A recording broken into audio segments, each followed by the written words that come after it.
It is finally that time. No, it is not just Friday, but it's time to reveal my number one prediction for next year. Yep, and it's time to end that graphic forever. All right, and this one is targeted directly at the stock market. I think that next year will be the year of the small cap. So the prediction is the small cap 600 will do better than the S&P 500. This year wasn't even close, at least not until the end of the year. The small cap 600 ended the year with a 15% return, just a little over half as much as the S&P 500's 24% jump. But here's the thing. Almost all of the small caps gain came in just this month. 12% of that move was December.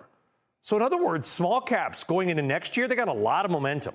And I think that will continue. And here's the other thing to consider.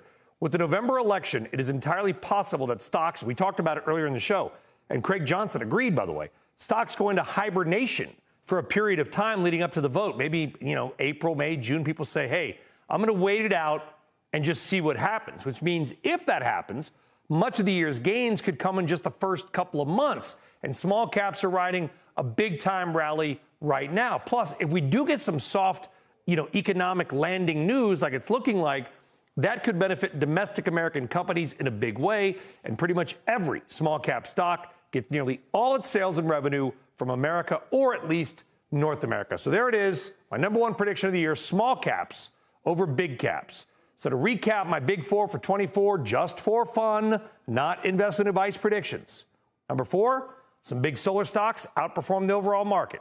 Number 3, Brazil booms and is a better investment than the U.S. Number 2, oil and natural gas in their year flat to down. And this is it. Number 1, small caps for the win. Call it Bobby Brady beats up Greg trade. Where am I wrong? Let me know. I always love to hear what you think. All right, let's stay on that topic and bring in somebody who knows more than I do, and that is CIC Wealth Management Executive VP and Financial Advisor, Malcolm Ethridge. Malcolm, thumbs up or thumbs down on my small cap prediction? Yeah, I think it's a good one. I'm honestly surprised oil and natural gas didn't make its way into number 1, though.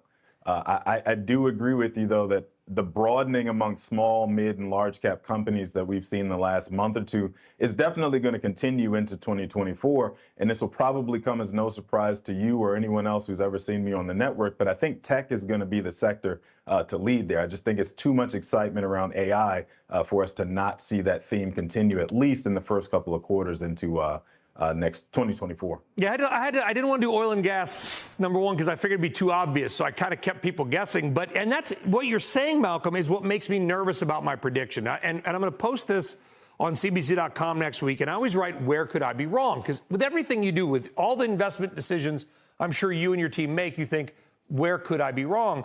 And where I think I may be wrong is, to your point, that if this AI big tech momentum continues, they're going to drag the overall S&P 500 up again and once again trounce the small caps.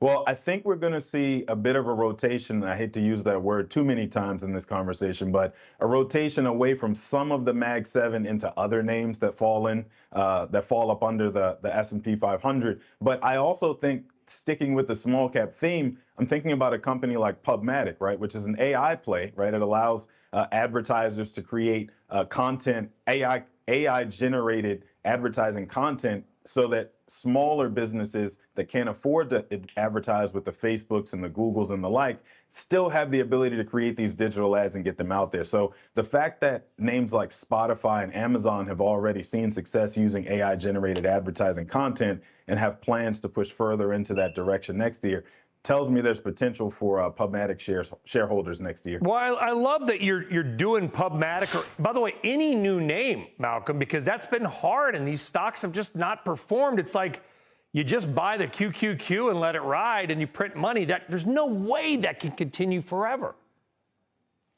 Agreed. I think that realistically, there's a few names up underneath the surface, even in the mega cap space, that we're not really paying attention to, that will have a 2x or a 3x multiple on their market cap, similar to what we saw happen with NVIDIA this year. And that will just basically create that rotation that I'm talking about, away from certain names that have powered the Mag 7. We'll have to find a new name for them in 2024. Who knows what we'll call it. But I definitely think there's opportunity there for other names at the upper end of the S&P that have AI leaning.